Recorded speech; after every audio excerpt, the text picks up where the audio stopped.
السلام علیکم۔ حالیہ دنوں پنجاب میں جو سیلاب آیا ہے، سوال یہ پیدا ہوتا ہے کہ اگر پنجاب میں ڈیمز ہوتے تو اتنی تباہی نہ ہوتی۔ آج کے اس لیکچر میں ہم دیکھیں گے کہ واقعی اگر پنجاب میں ڈیمز ہوتے تو اتنی تباہی ہو سکتی تھی یا نہیں۔ تو ہم دیکھیں گے کہ پنجاب جو ہے ہمارے پاس یہ میدانی علاقہ ہے۔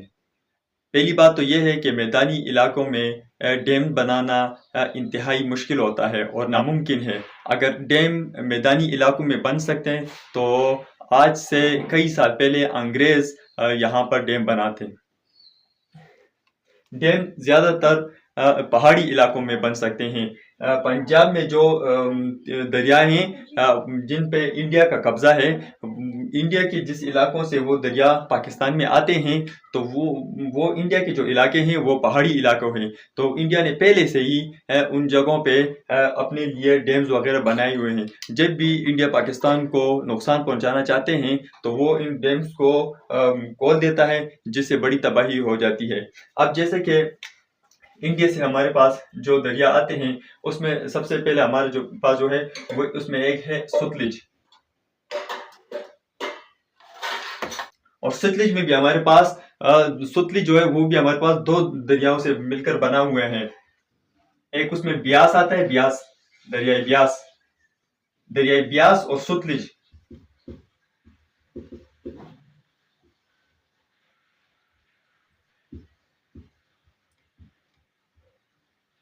ستلج اور بیاس مل کر دریائے ستلج بناتے ہیں اور پھر یہ پاکستان میں داخل ہو جاتا ہے۔ اس پر بھی انڈیا نے اپنے ہی علاقے میں، جو انڈیا کا پنجاب ہے ادھر پہاڑی علاقے ہیں، وہاں پر انڈیا نے اس پر ڈیم بنائے ہوا ہے۔ دوسرا جو دریا ہمارے پاس انڈیا سے آتا ہے دریائے راوی بھی انڈیا سے پاکستان میں داخل ہوتا ہے، پھر دریائے ستلج کے ساتھ یہ مل جاتا ہے، راوی ریور۔ تو اس پہ بھی انڈیا نے انڈیا کے مقام پر جو پاکستان کی باؤنڈری کے ساتھ بالکل لگتے، یہاں پر انڈیا نے اپنے لیے ڈیم بنائے ہوئے ہیں پہلے سے۔ اب جو یہ تین دریا جو ہے یہ 1960 میں جو انڈس واٹر ٹریٹی ہوا تھا اس میں یہ تین دریا جو ہیں یہ انڈیا کے حصے میں آئے تھے۔ اس کے علاوہ جو تین اور دریا ہیں جس پہ پاکستان کا قبضہ ہے، جو پاکستان کے حصے میں آئے ہیں، ان میں ہمارے پاس چناب، جہلم اور انڈس ریور ہے۔ اب جو چناب ہے وہ مقبوضہ کشمیر سے جموں کشمیر سے پھر پنجاب میں داخل ہوتا ہے اور پھر جا کر یہ ریور راوی اور ستلج کے ساتھ یہ پنجاب میں مل جاتے ہیں۔ یہ دریا جو ہے یہ پاکستان کے حصے میں ہے، لیکن انڈیا نے مقبوضہ کشمیر میں بھی اس کے اوپر ڈیم پہلے سے ہی انڈیا نے بنایا ہوا ہے۔ تو یہ ڈیم قانون ہمارا ہے، لیکن اس پہ انڈیا نے ڈیم بنایا ہوا ہے مقبوضہ کشمیر میں، تو یہ بھی انڈیا کے قبضے میں ہے۔ یہ دریائے چناب، یہ چناب کا ریور، یہ قانون ہمارے حصے میں ہے، لیکن انڈیا نے اس کے اوپر مقبوضہ کشمیر میں ڈیم بنائے ہوئے۔ اب جو یہ تین دریا ہمارے پاس ہو گئے، ہم سنتے آ رہے ہیں کہ چناب میں اتنا کیوسک پانی جا رہا ہے اور راوی میں اتنا کیوسک پانی اور ستلج میں ہمارے پاس اتنا کیوسک پانی۔ وہ اس لیے جا رہا ہے کہ یہ تین دریا جو ہیں یہ پاکستان کے، انڈیا کے حصے میں ہیں۔ انڈیا نے ان پر مختلف مقامات پر ڈیمز بنائے ہوئے ہیں۔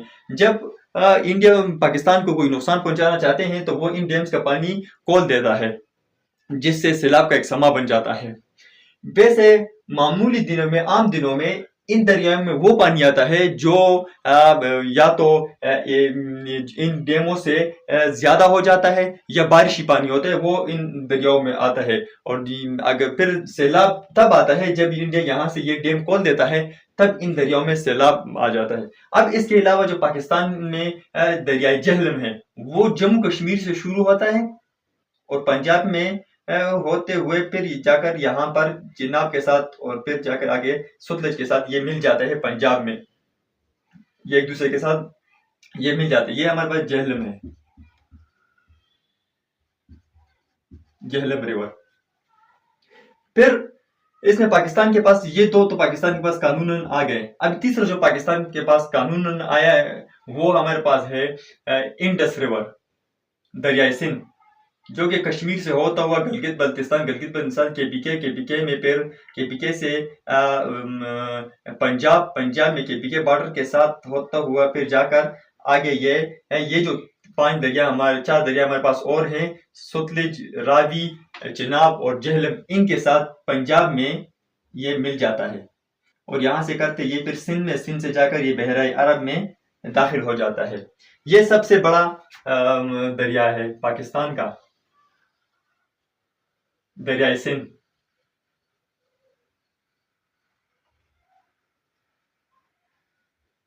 بلکہ اگر ہم کہیں ستلج، راوی، چناب اور جہلم، ان سب میں سب سے بڑا جو ہے یہ ہمارے پاس یہ انڈس ریور ہے۔ انڈس ریور، یہ دریائے سندھ جو یہ ان چاروں میں سے سب سے بڑا دریا ہے، اور یہ جو 4 ہمارے پاس ستلج، راوی، چناب اور جہلم، یہ سارے جا کر دریائے انڈس کے ساتھ مل جاتے ہیں پنجاب میں۔ اب یہ جو ہمارے علاقہ، یہ جو ہمارے پاس یہ جگہ ہے پنجاب کا، یہ میدانی علاقہ ہے، یہاں پر ڈیم نہیں بن سکتے، یہاں پر بیراجز اور نہری نظام اگر ہو تو تب جا کر سیلاب پر قابو پایا جا سکتا ہے۔ اگر بیراجز اور نہریں نہ ہو تو پھر یہ سیلاب جو ہے یہ قابو سے باہر ہوتے ہیں۔ اور بدقسمتی سے ہمارے جو گورنمنٹ ہے، ہماری گورنمنٹ نے یہاں پنجاب میں بیراجز اور نہری نظام پر کام وغیرہ نہیں کیا ہوا، جس سے جب بھی انڈیا پاکستان کو نقصان پہنچانا چاہتا ہے یا انڈیا میں بھی بہت زیادہ بارشیں ہو جاتی ہے، پھر ان کے ڈیموں میں پانی زیادہ ہو جاتے ہیں، تو لازمی بات ہے پھر وہ اپنے ڈیمز کو کھول دیتے ہیں۔ جب وہ اپنے ڈیمز کو کھول دیتے ہیں، آگے ہمارے نہری نظام اور بیراجز کا نظام نہیں ہوتا، جس سے سیلاب کا سما بن جاتا ہے۔ ہمارے پاس یہاں پر ایک سوال یہ پیدا ہوتا ہے، اور بہت سارے لوگ یہ کہتے ہیں کہ اگر کالا باغ ڈیم ہوتا تو پنجاب میں سیلاب نہ آتے۔ اب میں آپ کو سمجھاتا ہوں کہ کالا باغ ڈیم کہاں پر ہے، اور یہ جو 4 دریا ہمارے پاس جاتے ہیں، ستلج، راوی، چناب اور جہلم، یہ کہاں پر ہے۔ کالا باغ ڈیم جو ہے وہ پنجاب میں ہمارے پاس ضلع میاں والی میں واقع ہے۔ یہ ایریا پنجاب میں ضلع میاں والی کا ہے، اور یہاں پر انڈس ریور جو دریائے سندھ ہے ہمارے پاس، اس میں کالا باغ ڈیم واقع ہے، لیکن بدقسمتی سے ہم آج تک کالا باغ ڈیم کو بھی نہ بنا سکیں۔ اب لوگوں کا کہنا ہے کہ یہ جو دریا ہیں ان کا رخ ہم کالا باغ ڈیم کی طرح کرتے تو اس کی وجہ سے یہاں پر پنجاب میں سیلاب اتنے زیادہ نہ ہوتی۔ تو ہمارے پاس یہ جو جہلم ہے، جہلم میں بھی پاکستان نے جموں کشمیر میں ڈیم پاکستان نے بنایا ہوا ہے، اس کا پانی تو پاکستان کے کنٹرول میں ہے۔ اب چناب سے اگر ہم بیراجز یا نہروں کے تھرو ہم پانی دریائے سندھ میں یہاں پر کاٹ دیتے تو چناب کا جو آدھا پانی تھا وہ دریائے سندھ میں یہاں پر لگتا، اور آدھا پانی اپنے پرانے راستے سے جاتا، تو اس سے پانی دریائے چناب کا تقسیم ہو جاتا، 2 حصوں میں تقسیم ہو جاتا بیراجز کے تھرو، تو آگے اتنا زیادہ نقصان ایک ہی علاقوں پہ نہ ہوتا، پانی تقسیم ہو جاتا۔ اسی طرح ستلج کا جو پانی تھا، اگر یہاں سے ہم نہری نظام یا بیراجز کے تھرو پانی کو ہم دریائے سندھ میں نیچے پنجاب میں اگر ہم دریائے سندھ کے ساتھ کنیکٹ کرتے ہیں تو دریائے ستلج کا پانی جو تھا وہ بھی 2 حصوں میں تقسیم ہو جاتا، جو کہ اتنی بڑی تباہی کا سبب نہ بنتی۔ لیکن بدقسمتی سے ہم نے آج تک اس پر بھی کام نہیں کیا کہ عام دنوں میں ان دریاؤں میں ستلج، راوی اور چناب، ان میں پانی بہت کم ہوتا ہے، لیکن جب وہاں سے انڈیا پانی چھوڑتا ہے تو پھر ان دریاؤں میں سیلاب کا ایک سما بن جاتا ہے۔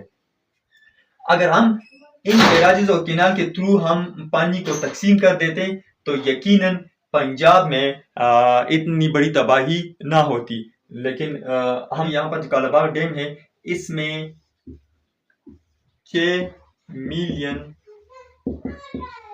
ملین ایکڑ ہمارے پاس جو یہ کالا باغ ڈیم ہے، اس میں ہم 6 ملین ایکڑ پانی جو ہے اس کو ہم سٹور کر سکتے ہیں۔ اگر ہم یہاں سے چناب کا پانی اس میں ہم بیراجز کے تھرو یہاں اس کے ساتھ ہم ملاتے تو اس میں اتنی کیپیسٹی ہوتی کہ ہم کالا باغ ڈیم میں پانی کو سٹور کرتے تھے۔ اگر پھر جب بھی انڈیا پانی چھوڑتا ہم اس دریائے سندھ کو ہم کنٹرول کر دیتے، اور جو پانی وہاں سے آتا وہ اتنا نقصان نہیں کرتا، کیونکہ دریائے سندھ کا جو اپنا پانی ہوتا اس کو ہم